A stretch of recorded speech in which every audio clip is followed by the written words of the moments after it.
UPSCയുടെ പുതിയ ചെയർമാൻ ആര്? Doctor Ajay Kumar. Doctor Ajay കുമാറാണ് UPSCയുടെ പുതിയ ചെയർമാൻ. നെഹ്റു യുവകേന്ദ്രയുടെ പുതിയ പേര് എന്താണ്? മേര യുവഭാരത്. മേര യുവഭാരത് എന്നാണ് നെഹ്റു യുവകേന്ദ്രയുടെ പുതിയ പേര്. 1972 നിലവിൽ വന്ന സംഘടനയുടെ ആസ്ഥാനം ന്യൂഡൽഹിയാണ്. നെഹ്റു യുവകേന്ദ്രം നിലവിൽ വന്നത് 1972 ആസ്ഥാനം ന്യൂഡൽഹിയാണ്. പുതിയ പേരെന്താണ്? മേര യുവ ഭാരത്.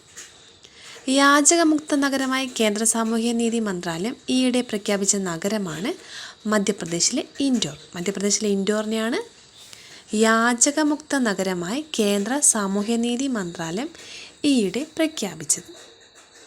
2025 ONV സാഹിത്യ പുരസ്കാര ജേതാവാണ് പ്രഭാ വർമ്മ. പ്രഭാ വർമ്മയാണ് 2025 ONV സാഹിത്യ പുരസ്കാരം ജേതാവ്. 3 ലക്ഷം രൂപയും ശില്പവും പ്രശസ്തി പത്രവും അടങ്ങുന്നതാണ് പുരസ്കാരം. 2025 ONV സാഹിത്യ പുരസ്കാര ജേതാവ് പ്രഭാ വർമ്മ. ടെറിട്ടോറിയൽ ആർമിയിൽ ലഫ്റ്റനന്റ് പദവി ലഭിച്ച കായിക താരമാണ് നീരജ് ചോപ്ര. നീരജ് ചോപ്രയ്ക്കാണ് ടെറിട്ടോറിയൽ ആർമിയിൽ ലഫ്റ്റനന്റ് പദവി ലഭിച്ച കായിക താരമാണ് ആര്? നീരജ് ചോപ്ര. ജാവലിൻ ത്രോയിൽ 90 മീറ്റർ കടക്കുന്ന ആദ്യ ഇന്ത്യൻ താരമാണ് നീരജ് ചോപ്ര. ദോഹ ഡയമണ്ടിലാണ് ഈ നേട്ടം. ടെറിട്ടോറിയൽ ആർമിയിൽ ലഫ്റ്റനന്റ് പദവി ലഭിച്ച കായിക താരമാണ് നീരജ് ചോപ്ര. ടെസ്റ്റ് ക്രിക്കറ്റിൽ നിന്ന് വിരമിക്കുന്നതായി പ്രഖ്യാപിച്ച ഇന്ത്യൻ താരമാണ് വിരാട് കോഹ്ലി. വിരാട് കോഹ്ലിയാണ് ടെസ്റ്റ് ക്രിക്കറ്റിൽ നിന്ന് വിരമിക്കുന്നതായി പ്രഖ്യാപിച്ച ഇന്ത്യൻ താരം. US ചരിത്രത്തിലെ ഏറ്റവും വലിയ ആയുധ കരാർ ഒപ്പിട്ടത് ഏത് രാജ്യവുമായിട്ടാണ്? US ചരിത്രത്തിലെ ഏറ്റവും വലിയ ആയുധ കരാർ ഒപ്പിട്ടത് സൗദി അറേബ്യയുമായിട്ടാണ്. 12 ലക്ഷം കോടി രൂപയുടെ കരാർ. കേരളത്തിൽ സ്ലീപ്പർ വന്ദേ ഭാരത് വരുന്ന റൂട്ട് തിരുവനന്തപുരം ബാംഗ്ലൂർ. തിരുവനന്തപുരം ടു ബാംഗ്ലൂരാണ് കേരളത്തിൽ സ്ലീപ്പർ വന്ദേ ഭാരത് വരുന്ന റൂട്ട്. വിയറ്റ്നാം യുദ്ധത്തിൻ്റെ പ്രതീകമായ നാപ്പാം പെൺകുട്ടിയുടെ ഫോട്ടോഗ്രാഫിൽ നിന്ന് ആരുടെ പേരാണ് വേൾഡ് പ്രസ് ഫോട്ടോ ഫൗണ്ടേഷൻ നീക്കിയത്? നിക്ക് ഊട്ട്. നിക്ക് ഊട്ടിൻ്റെ പേരാണ് വിയറ്റ്നാം യുദ്ധത്തിൻ്റെ പ്രതീകമായ നാപ്പാം പെൺകുട്ടിയുടെ ഫോട്ടോഗ്രാഫിൽ നിന്ന് വേൾഡ് പ്രസ് ഫോട്ടോ ഫൗണ്ടേഷൻ നീക്കിയത്. മുഖ്യമന്ത്രിയുടെ പ്രൈവറ്റ് സെക്രട്ടറിയായി ചുമതലയേറ്റത് മുൻ MLA പ്രദീപ് കുമാർ. മുൻ MLA പ്രദീപ് കുമാറാണ് മുഖ്യമന്ത്രിയുടെ പ്രൈവറ്റ് സെക്രട്ടറിയായി ചുമതലയേറ്റത്. 2025 മാധവിക്കുട്ടി പുരസ്കാരം നേടിയത് സുഭാഷ് ചന്ദ്രൻ. 2025 മാധവിക്കുട്ടി പുരസ്കാരം നേടിയതാരാണ്? സുഭാഷ് ചന്ദ്രൻ.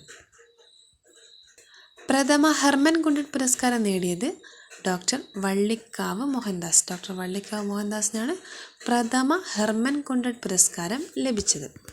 ONV പുരസ്കാരം ലഭിച്ചത് പ്രഭാ വർമ്മയ്ക്ക്. മാധവിക്കുട്ടി പുരസ്കാരം നേടിയത് സുഭാഷ് ചന്ദ്രൻ. പ്രഥമ ഹെർമൻ ഗുണ്ടട്ട് പുരസ്കാരം നേടിയത് ഡോക്ടർ വള്ളിക്കാവ് മോഹൻദാസ്. ഗാസയിലെ യുദ്ധത്തിന് ഇസ്രയേലിനെ സാങ്കേതികവിദ്യ നൽകിയെന്ന് സമ്മതിച്ച കമ്പനി മൈക്രോസോഫ്റ്റ്. ഗാസയിലെ യുദ്ധത്തിന് ഇസ്രയേലിന് സാങ്കേതികവിദ്യ നൽകിയെന്ന് സമ്മതിച്ച കമ്പനിയാണ് മൈക്രോസോഫ്റ്റ്. റഷ്യ വിലക്കേർപ്പെടുത്തിയ മനുഷ്യാവകാശ സംഘടനയാണ് ആംനസ്റ്റി ഇൻ്റർനാഷണൽ. റഷ്യ വിലക്കേർപ്പെടുത്തിയ മനുഷ്യാവകാശ സംഘടനയാണ് ആംനസ്റ്റി ഇൻ്റർനാഷണൽ. റൊമാനിയൻ പ്രസിഡൻ്റായി തിരഞ്ഞെടുക്കപ്പെട്ടത് നിക്കുസോർ ഡാൻ. റൊമാനിയയുടെ പ്രസിഡൻ്റാണ് നിക്കുസോർ ഡാൻ. കൊച്ചി എയർപോർട്ട് പൂർണ്ണമായും ഡിജിറ്റൽ ആക്കുന്നതിനുള്ള പദ്ധതിയാണ് സിയാൽ 2.0. സിയാൽ 2.0 എന്താണ്? കൊച്ചി എയർപോർട്ട് പൂർണ്ണമായും ഡിജിറ്റൽ ആക്കുന്നതിനുള്ള പദ്ധതിയാണ് സിയാൽ 2.0.